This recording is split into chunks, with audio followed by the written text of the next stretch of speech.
we can overcome all the other challenges that face us right now. A nation at a crossroads economically and politically, one of the most unequal societies in the world, but has overcome economic and political segregation that divided it.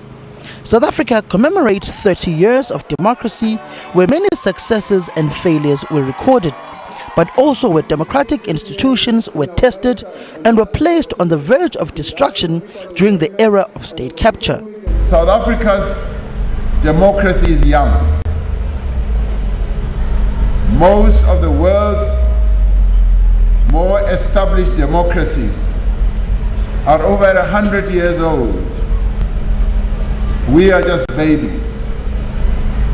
The progress that has been made in a relatively short period of 30 years is something of which we can and should all be proud.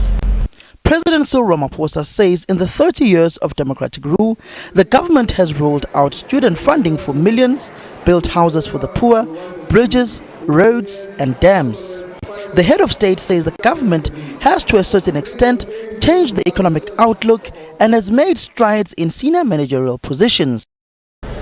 Although there have been setbacks, and there have been quite a few, although we have faced challenges both beyond our borders and here at home, our economy has tripled in size since 1994.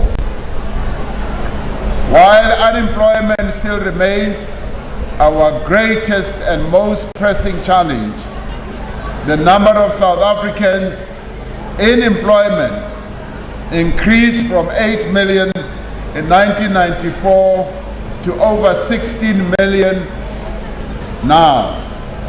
However, Ramaphosa admits that the bad now seems to minimize the good work government has done over the years. He says the economic divide in the country between the rich and the poor threatens the prosperity of the nation. We know that despite our achievements, South Africa remains a highly unequal society.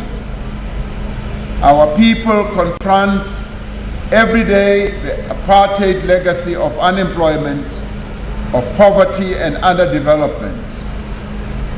Crime, especially crimes of violence against women and children, are a scourge in our communities. Despite great progress, many households do not have electricity or clean water. There are still many families that go hungry. There is a huge divide between the rich and the poor in our country.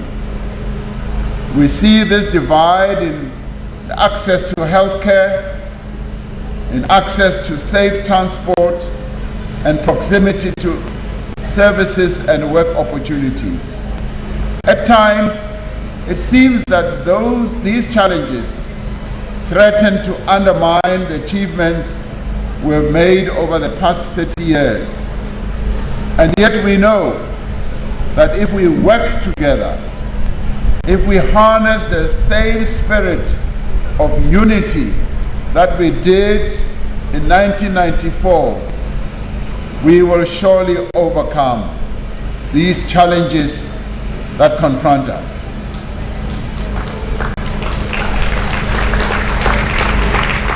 The president says the government has worked to restore the dignity of all South Africans, particularly the marginalized and vulnerable. Samkela Masego, SABC News, Pretoria.